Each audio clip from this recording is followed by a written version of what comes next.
Apa ya? Badai yang dihadapi saat ini memang berarti betul-betul. Oke, silakan. Betul-betul hal yang memang luar biasa. Tunjuk soalnya.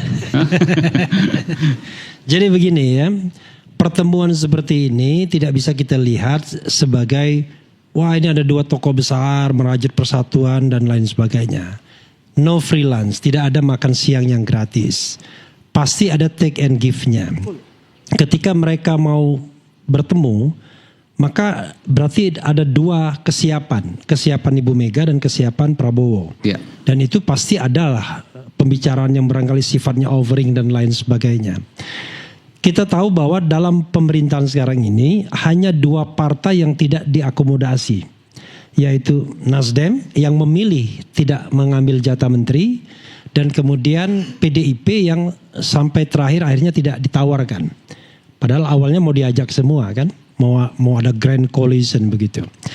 Kalau misalnya PDIP cara Nasdem walaupun dia tidak mengirimkan menterinya ya, tetapi Nasdem tidak menunjukkan bahwa dia seorang oposisi. Cara Nasdem berhadapan dengan pemerintahan Prabowo itu kalem sekali. Tapi DNA-nya oposisi saat ini.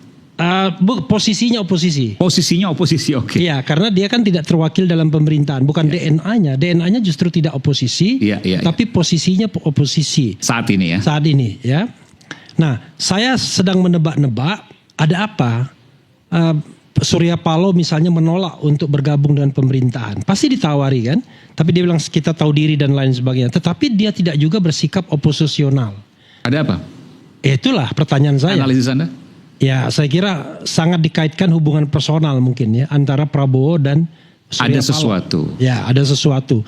Dan saya bisa menangkap misalnya ketika buka bersama tidak datang Prabowo Subianto. Padahal kalau ada undangan Nasdem, wah luar biasa, dia merasa dua orang sahabat dan lain sebagainya.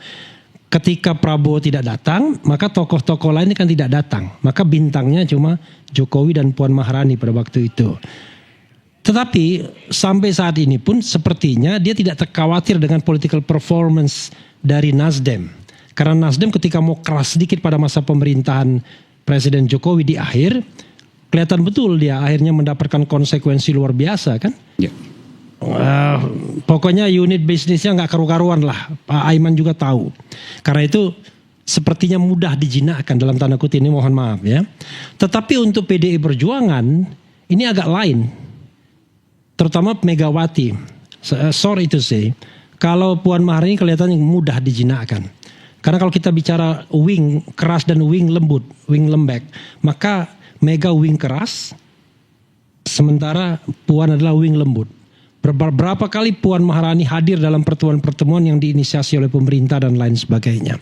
Tapi Megawati tidak pernah datang dalam pertemuan formal apapun yang dibuat oleh pemerintah. Dan secara simbolik Megawati menunjukkan bahwa dia masih strong, kuat. Yang datang adalah presiden yang sedang menjabat, bukan dia yang mantan presiden yang tidak satu periode. Ini luar biasa ini ya. Itu luar biasa. Itu kan perang simbolik namanya. Tetapi orang seperti Prabowo kadang-kadang to some extent naif orangnya. Naif. Tidak memikirkan hal-hal yang sifatnya simbolis seperti itu. Dia tidak mau soal simbol kalah menang, gengsi dan tidak gengsi. Padahal presiden menjabat datang ke Bu Mega. Nah, usianya juga tidak jauh-jauh amat kan. Bu Mega kelahiran 47, dia kelahiran 51 ya. Nah, coba misalnya dia datangi waktu itu semua jenderal-jenderal yang memecat dia ya, Dewan Kehormatan Perwira dulu. Wiranto dia datangi, SBY dia datangi, ya semua jenderal-jenderal. Kemudian Agung Gumelar juga menjadi bagian tim dan lain sebagainya. Nah, itu kelebihan Prabowo yang saya katakan dalam tanda kutip naif. Dia tidak memikirkan soal gengsi dan lain sebagainya. Dia datang aja, nothing tulus. Itu biasanya dipengaruhi oleh latar belakang pendidikan barat. Kemudian dari kecil itu egaliter, sudah biasa. Tapi kalau feodalistik, dalam lingkungan yang feodalistik, nggak mau. Simbol itu lebih penting. Kadang-kadang simbol jauh. Ini mohon maaf, Megawati adalah pemegang simbol. Dia menganggap simbol itu jauh lebih penting. Karena itu dia acara sepenting apapun dia nggak mau datang. Sampai kemudian akhirnya yang datang adalah Prabowo Subianto. Saya kira pada waktu itu kenapa pertemuan itu tidak jadi karena tadi menentukan tempat pertemuan. Dan saya dengar juga Megawati maunya ya dia yang didatangi. Teguh Umar lah tempatnya, nggak mau dia tempat yang netral dan lain sebagainya.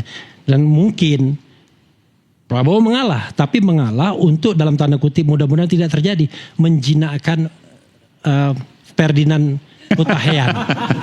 Kan pada bagian kedua ini kelihatan jinak dia sudah mulai. Begitu ada cerita setelah ada tentang foto agak turun ya. Agak turun tuh tonnya. Enggak lah, enggak. Kita tetap akan kritis. Saya bercanda. Jadi karena itu saya berharap walaupun ya ada pertemuan seperti itu harus tetap ada partai yang beroposisi. Saya berharap either Nasdem dan mudah-mudahan tetap PDIP menjadi partai yang oposisi dan jangan sampai kemudian dibiarkan pemerintahan ini tanpa koreksi. Masa oposisinya Ray Rangkuti yang tidak punya gerbong apa-apa. Sakit negeri ini kalau begitu. Oke, makasih. Kelas kita masih disebut tukang nyinyir ya. Gini. Itu nggak punya medsos. Kalau punya medsos habis sudah. Siapa? Anda. Apakah simbol itu penting? Pada waktu-waktu tertentu itu sangat penting. Ketika Pak Prabowo misalnya seringkali mendatangi Solo, orang melihat Pak Prabowo ini kok nggak ada lepas-lepasnya ya dari Pak Jokowi gitu. Dan pada tingkat tertentu ternyata itu juga penting bagi Pak Prabowo untuk tetap memelihara pendukung Pak Jokowi untuk ya apa istilahnya itu ya tetap mengatakan puas terhadap beliau kan. Saya minta fotonya ditampilkan lagi ya. Dan sebagainya gitu. Nah itu satu. Nah oleh karena itu kalau kita lihat rencana pertemuan 1 dan 2 yang sebelumnya yang sudah tertunda itu kan tidak, bayangan kita adalah Ibu Mega yang akan mendatangi Pak Prabowo atau setidaknya itu berada di tempat yang disebut netral gitu. Kenyataannya setelah Ibu Mega mulai memperlihatkan sikap yang agak ngotot sendiri sebagai seorang oposisi, pertama adalah beliau sangat jengkel terhadap penetapan Hasto sebagai tersangka dan oleh karena itu kemudian memerintahkan ya kepada kader-kadernya yang terpilih sebagai kepala daerah untuk tidak mengikuti. Ini prediksi ya, kira-kira obrolannya seperti ini? Tidak, ini maksud saya permainan simbol ini jadi penting di dalam dunia politik kita ini gitu. Agak berbeda saya dengan apa namanya itu ya, dengan Bung Refli. Pak Prabowo di awal juga enteng aja nggak ketemu dengan Ibu Mega gitu maksud saya. Pertemuan pertama nggak jadi nggak apa-apa. Pertemuan kedua nggak jadi nggak apa-apa. Bahkan Pak Presiden dalam ini Pak Prabowo berpidato kok. Semua kita butuh persatuan, tapi kalau nggak ada yang mau nggak apa-apa, mereka di luar aja. Kan itu dulu yang disebutkan oleh Pak Prabowo ketika ulang tahun Gerindra kan, yang semua orang menganggap bahwa itu mengatakan Pak PDI silakan di oposisi gitu. Tapi bahwa para sekarang kemudian bertemu. Sekarang datang yang saya sebutkan tadi malam hari, ya kan, kemudian didatangi ke rumah Pak Ibu Mega gitu ya, dan dilakukan dengan tertutup. Apa yang mau disampaikan tuh? Karena Ibu Mega menurut saya juga membaca psikologi publik. Kalau bayangkan nggak tuh, kalau Ibu Mega yang datang ke istana dan diliput media massa secara terbuka. Bu Ferdinand beda omongannya pasti. Iya makanya, iya kan. Nah dengan datang seperti ini, apalagi mohon maaf ditampilkan foto yang kelihatan Ibu Mega sangat santai, berbanding dengan Pak Prabowo yang kelihatan agak kaku gitu ya. Itu persepsinya Bung Ray. Bagaimana? Anda lihat enggak? Apa arti kalau menurut Anda? Nanti bisa dijawab. Itulah politik itu. Artinya Ibu Mega memang dalam kondisi ya Pak Prabowo mau silaturahmi. Iya datang aja ke rumah seperti yang layaknya juga datang ke rumah.